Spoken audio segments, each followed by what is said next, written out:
Okay, jujur aku cakap yang mana aku memang selama ni ada rasa macam sedikit skeptikal lah dengan smartphone yang boleh lipat macam ni kan, yang jenis clamshell ni. Sebab aku tak nampak apa benefit dia kalau nak dibandingkan dengan smartphone biasa yang kita selalu guna sebelum-sebelum ni kan. Sebab at the end of the day, bila korang nak gunakan smartphone tu, kau kena buka juga kan kalau nak pakai smartphone tu. So sebab tak kata macam tak berapa logik lah. Kenapa perlu wujud smartphone jenis clamshell ni? Yang kalau yang dulu-dulu yang macam Motorola, Razer tu semua, itu lain lah. Itu zaman Tok Kaduk tu, itu tak payah cerita lah. Ini kita nak cerita pada zaman sekarang. Adakah dia relevan untuk digunakan pada waktu sekarang ni, jenis clamshell ni? So pada awalnya aku memang rasa agak skeptikal. So aku macam tak berapa bersetuju lah. Tapi lepas aku personally menggunakan Samsung Galaxy Z Flip 5 ni sebagai daily driver aku punya persepsi memang dah sedikit berubah lah. Terutama disebabkan kebanyakan smartphone jenis clamshell sekarang, dia dah ada skrin yang besar dan usable dekat bahagian depan ni. Tak kisahlah daripada Samsung ke kan, daripada Oppo ke,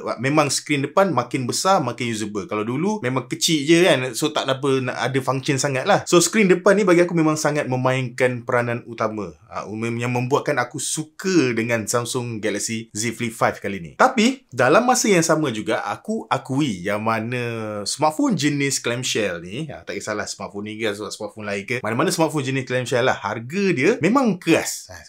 Bukan memang keras, sangat keras. Tapi keras dia ni memang bersebab kan. Sebab dia letakkan teknologi yang canggih lah pada smartphone tu. Contohnya skrin OLED yang boleh lipat, lepas tu hinge yang berkualiti, lepas tu ada IP rating, lepas tu tambahan dengan skrin kedua kat bahagian depan ni. So teknologi baru tu dia compress masukkan dalam smartphone sekecil ini. So sebab tu dia mahal. Tapi pada harga jualan yang mahal ni juga, ada spesifikasi pada smartphone jenis boleh lipat ni yang dia orang compromise lah. Maksudnya bukan yang terbaik lah. Jadi untuk orang yang macam aku, yang memang gila spek kan, kalau belanja tu memang kalau boleh nak berbaloi lah dengan apa yang kita dapat. So kalau orang yang macam aku ni, memang sukar lah kan untuk aku menyukai smartphone yang macam ni. Sebab dia ada compromise tu. So kalau korang nak tahu apa benda yang kurangnya tentang Samsung Galaxy Z Flip 5 ni, apa yang best ni yang membuatkan aku sendiri yang tak suka smartphone jenis clamshell pun boleh suka, itu kau kena tengoklah video ni sampai habis. Jadi salam guys, Muaz Malik di sini. Tanpa melengahkan masa,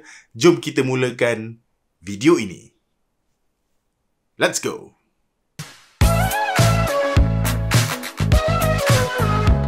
So Galaxy Z Flip 5 ni, seperti nama dia adalah smartphone jenis flip lah, jenis clamshell. Yang mana kalau dari segi ukuran lilit bahagian luar, dia memang nampak very minimalis, very boxy, memang very stylish. Dan kemudian pada bahagian depan ni korang akan nampak dia ada skrin besar 3.4 inci Super AMOLED display. Dan skrin depan dia ni dilindungi dengan Gorilla Glass Victus 2. Kira dia punya perlindungan dia tu memang kuat gila lah. Dan kemudian pada bahagian dalam ni, dia gunakan skrin bersaiz 6.7 inci Dynamic AMOLED 2X. So dia support 120Hz, dia support HDR10+, dan dia juga support brightness level maksimum yang tinggi lah, iaitu 1750 nits. So bunyi 6.7 inci tu mungkin rasa normal sebab kebanyakan smartphone biasa pun 6.7 inci. Tapi untuk Samsung Galaxy Z Flip 5 ni dia berbeza sikit lah.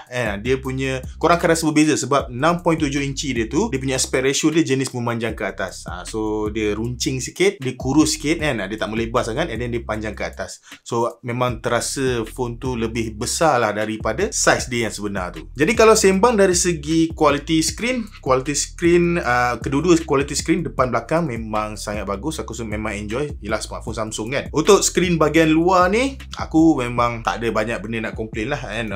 Mungkin upgrade yang diorang boleh bagi pada tahun depan mungkin meninggikan lagi dia punya refresh rate dia. Sebab sekarang refresh rate dia adalah 60Hz. Kalau dia boleh tinggikan lagi at least dalam 90Hz ke atas, memang akan jadi lagi best lah. Kenapa aku cakap macam ni? Kejap lagi aku akan explain dengan lebih dalam lah. Sebab macam aku sendiri kebanyakan masa aku gunakan phone ni, aku banyak gunakan skrin depan ni saja. Untuk skrin bahagian dalam, yang ini tak payah nak komplain apalah. Dia punya color, dia punya punchiness, dia punya ketajaman skrin memang terbaik. Cuma kelemahan paling utama adalah longkang pada bahagian tengah tu. Yang mana longkang dia masih lagi boleh kata agak melongkang jugalah kan. Kalau nak bandingkan dengan smartphone lain yang jenis clamshell sekarang. Contohnya macam Oppo yang baru kan, Oppo Find N3 Flip kan. Itu lagi bagus dia punya crease dia kalau nak dibandingkan dengan smartphone ni. Dia punya longkang dia tu memang betul-betul dalam memang nampak. So komen sikit berkenaan dengan longkang dia ni.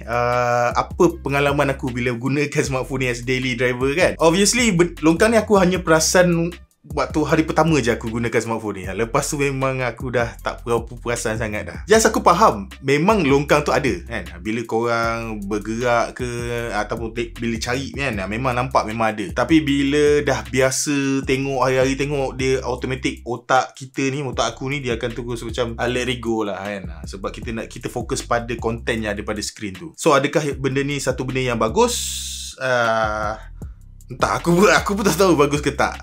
Kalau sebolehnya, kalau boleh aku tak nak lah smartphone yang ada longkang sekeras macam ni. Tapi memandangkan dia dah memang datang dengan macam ni, dia tak ada bagi masalah yang besar lah untuk aku. Ada kemudian untuk spesifikasi lain, dia gunakan chip yang paling latest juga, iaitu Snapdragon 8 Gen 2 4 Galaxy. So dia chip yang sama yang digunakan pada S23 Ultra. Ada kemudian kapasiti RAM 8GB dan internal storage jenis UFS 4.0. Macam aku gunakan ni adalah bersaiz 256GB. Dan kemudian untuk port pengejasan ni dia menggunakan USB-C, USB 3.2 Gen 1. So kalau dari segi transfer rate tu memang tinggi lah. Dan ala-ala bercakap berkenaan dengan lubang dia ni, kita cerita terus berkenaan dengan dia punya pengejasan. Untuk pengejasan malang sekali dia tak support pengejasan laju lah. So dia hanya support sehingga 25W untuk wired charging. Dan kemudian wireless charging up to 15W dan reverse wireless charging sehingga 4.5W saja. So in terms of performance, macam aku cakap tadi lah, dia gunakan chip yang sama macam yang digunakan pada S23 Ultra. So performance memang top notch lah, memang tak ada masalah. Okay, semua memang okay. Walaupun dia kena handle dua screen, tak ada masalah. Dia memang langsung tak ada hiccup. Cuma in terms of dia punya battery life, so battery dia 3700 mAh, memang tak besar. So masa aku mula-mula guna dulu, dia tak pandai lagi pakai smartphone flip ni, memang battery tak boleh tahan satu hari lah. Tapi salah aku jugalah, sebab masa mula-mula aku gunakan smartphone ni, aku kira macam belum pandai guna lagi lah. Sebab nak gunakan smartphone ni, dia kena ada teknik dia. Yang mana aku dah akan cerita sekarang lah. So untuk Samsung Galaxy Z Flip 5 ni, dia memang mengubah cara aku menggunakan smartphone lah. Sebab kalau dulu bila aku gunakan smartphone, aku akan terus gunakan skrin yang besar lah kan. Kita mana ada skrin yang lebih kan, ada satu skrin je. So pada smartphone ni pun aku mengamalkan cara penggunaan yang sama jugalah kan. Yang mana bagi aku agak salah lah. So cara yang betul untuk gunakan Galaxy Z Flip 5 ni, supaya kita gunakan dia secara optimal dan dalam masa yang sama menjimatkan penggunaan tenaga bateri, adalah untuk kurangkan guna skrin dalam dan banyakkan guna skrin pada bahagian hadapan. Dan pada video unboxing aku dulu, aku ada komplain yang mana buat masa sekarang tak ada banyak app yang diorang support secara official lah. Tapi lepas aku dah gunakan smartphone ni, aku perasan yang mana kalau kita gunakan aplikasi Good Lock, korang boleh letak apa saja app yang korang nak pada bahagian skrin hadapan ni. So itulah yang aku amalkan. Contohnya bila WhatsApp masuk, aku tak ada buka smartphone, aku akan tengok WhatsApp, baca WhatsApp aku, balas WhatsApp aku gunakan skrin hadapan dia ni. Kalau aku nak buka X ke kan, Twitter kan, X ke, ataupun aku nak buka thread ke, nak buka Instagram ke, aku kebanyakan masa aku memang akan gunakan skrin depan ni je, just untuk tengok apa notification yang masuk lah kan. Kalau benda tu sangat penting, dan kalau aku nak ambil masa yang lama untuk tengok aplikasi tu, contohnya macam aku nak tengok Reels ke kan, nak layan Reels berjam-jam, dan baru aku akan buka smartphone ni, gunakan skrin penuh dekat bahagian dalam. Dan bila aku gunakan cara ni, performance bateri dia memang improve gila lah. Aku memang boleh gunakan smartphone ni the whole day. Dan bagi aku itulah cara sebenar untuk menggunakan Samsung Galaxy Z Flip 5 ni. And sama dengan skrin depan dia ni juga banyak benda yang korang boleh buat lah kan. Korang boleh tengok notification. Dia orang panggil benda ni apa? Flex window kan. So dengan skrin depan ni korang boleh buka kamera kan. So kalau ambil gambar selfie, memang tak ada guna kamera selfie kat dalam lah. Memang korang akan gunakan kamera utama dekat bahagian luar ni untuk ambil gambar. Gambar memang jadi sharp gila lah. Nak ambil gambar ke, nak ambil video ke, nak baca notification ke, nak tengok kalender ke, apa benda pun korang boleh buat dekat bahagian depan ni saja. Dia tak adalah fleksibel macam kalau korang gunakan OS dia yang OS pada bahagian dalam. Tapi kebanyakan benda yang korang nak buat, korang boleh just buat je gunakan skrin kecil yang kat depan ni. Dekat sini aku nampak benefit dia adalah aku memang kurang banyak membazirkan masa. Bukan menghabiskan masa, membazirkan masa dengan smartphone kan. Aku rasa korang pun faham apa aku cakap ni. Contohnya bila notification Instagram masuk kan, buka nak tengok notification apa, alah terus melalut tengok gambar apa kan. Lepas tu terbuka reels, memang lagilah habis sejam 2 jam habis kat situ je. So memang aku banyak dapat mengelak lah buat benda-benda yang macam tu. Dan aku lebih banyak boleh fokus pada dunia realiti yang sebenar ni. So overall aku memang basically, yalah macam korang dengar cerita aku ni, aku memang sukalah dengan Galaxy Z Flip 5 ni. Aku suka form factor dia yang compact, yang kecil kan. Dia lebih kecil daripada Find N3 Flip tu. So lebih selesa, lebih sedap pegang di tangan. Ada kemudian usability untuk skrin depan dia ni pun aku suka juga. Skrin bahagian dalam pun aku tak adalah selalu sangat buka, tapi kalau guna pun tak ada masalah juga. Dan OS dia pun very super smooth, memang sangat optimize. Dan memandangkan smartphone ni pun ada IP rating IPX8, lagilah seronok. So aku tak perlu risau lah kalau terkena air sama ada dia akan rosakkan hinge dia ni kan. Bercakap berkenaan dengan hinge dia pun memang sangat bagus, steady, bila tutup pun memang rasa sedap.